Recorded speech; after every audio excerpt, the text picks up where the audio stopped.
No alcohol jokes? Wow, unbelievable. And when you guys just make up your mind, why are you not mentioning my comments? There, you happy now? Hey Jaime, I got the same shirt as yours, and I knew I wasn't the only guy with good taste, dude. That's right, it's that time of the week. I am Jaime Rivera, this is Pocket Now, and this is our Pocketnow Daily Recap for last week.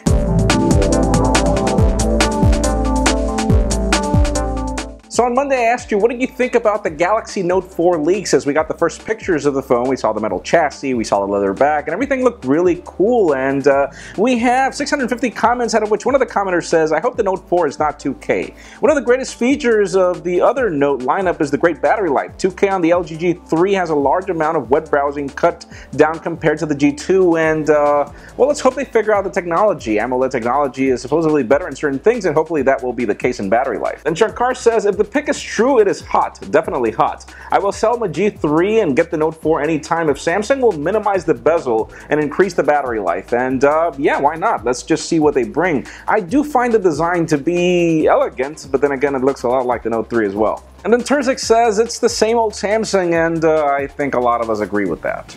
Then on Tuesday I asked you, what do you think about the leaked specifications of the Google Nexus 6? As you remember, there's a Motorola phablet that's being rumored, and apparently it'll have a 5.9-inch display that's only 1080p. That's really not flagship specifications for the end of this year. We have 709 comments, out of which Honest says, I hope everything about the Nexus 6 is right, except for the 5.9-inch display that is huge, and we agree with that. 5.9 inches is extremely uncomfortable, and it's not Motorola-like, but then again, if they figure out a way to get rid of the bezels, 5.9 inches would make sense. And Craig Nelson says, I think 1080p is more than enough for me. Don't need a 4K display. The Nexus 5 had up to the date specifications when it came out, and it didn't have the latest and greatest about the phone, and it's still fantastic. The only thing I'm really looking forward to is Android L, and you make a really solid point there. 1080p is actually great. Again, the problem is the screen size, so let's see where that goes. And Wolframe says, a 2K screen is really overkill. I don't really see that as a must-have specification. Overall performance and camera quality are more important. A 1080p screen is fine.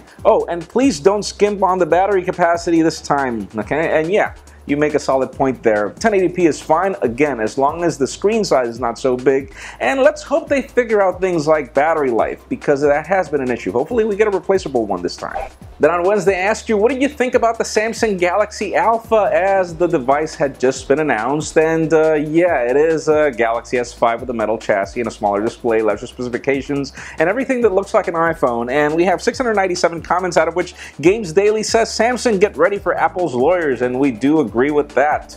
Let's see how long that will last. Then Mammoth says, a metal phone. Oh, that's so new, and yeah, that's actually very disappointing. The fact that companies are not experimenting with other materials, but then again, what other materials could there be for phone building? You know, the Kevlar thing that Motorola used was cool. Then another commenter says, Galaxy Alpha should be one of the best mid-range phones if it's priced not too high. We could agree, not agree. Because of the specifications, it's not really a mid-tiered phone, or at least that's not the way they want to sell it. They want to cater to the iPhone crowd. So we'll see how that plays out, as I think that Samsung's intentions are different. Then on Thursday I asked you if the rumored specifications of the Galaxy Note 4 would make you want to jump to a phablet if you're not currently using one, or if you wanted to adopt the Galaxy Note 4, as yeah, Quad HD display and a lot of great specifications. We have 637 comments, out of which one of them says, yes, I'm switching. As soon as it's available, I'll be upgrading from my stinking Galaxy S3. And yeah, that is a very much needed upgrade, dude. Then JP Saravia says, might switch from my M8 to a Note 4, especially because they didn't make the display bigger, and the smaller bezels means it's smaller than the Note 3. And I'll wait for the Pocketnow review, and yes, a lot of us will be waiting for the Pocketnow review, because a lot of the things in this design looked really compelling, but I do agree. I mean, sometimes I use the Galaxy Note 3, I compare it to the M8, and I do appreciate the fact that there are less bezels on the Galaxy Note 3. I sometimes feel it less comfortable. And then finally on Friday I asked you if you would pay for a higher storage option for the iPhone 6 just to get Sapphire in the display, as the rumors are that only those that would pay for the higher version of the iPhone in storage will be getting this technology. We have 418 comments, out of which Eric Enright says, I always buy the higher storage iPhone anyways, just hope that they have the 128 gig version this year. And the rumors are that there will be the 128 gigs, and yeah, I do the same thing that you do, only this year with so many expandable storage options in Android, it's really difficult to move to an iPhone 6 with 128 gigs when I can do that easily with a One M8 or a Galaxy Note 3 right now. Then Sergio9N says, yeah, why not? It's something unusual, too much Gorilla Glass, I want to try it, and yeah, that probably is a good point.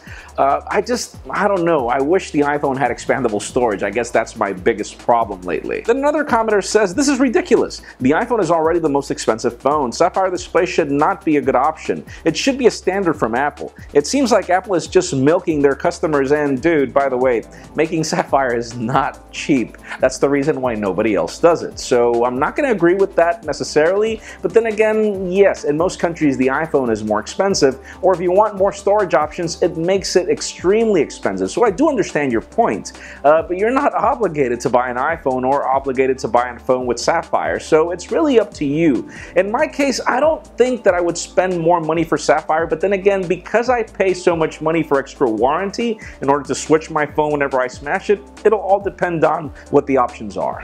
That's it for our Pocketnow Daily Recap. Thank you very much for watching. A couple of tips if you want your comments to be featured. Number 1, keep them short. Number 2, stick to the point. Number 3, try to get some thumbs up. It helps us spot them a lot easier. You can also follow us on social media. Subscribe to our YouTube channel as well. You can follow me on Twitter, Jaime_Rivera.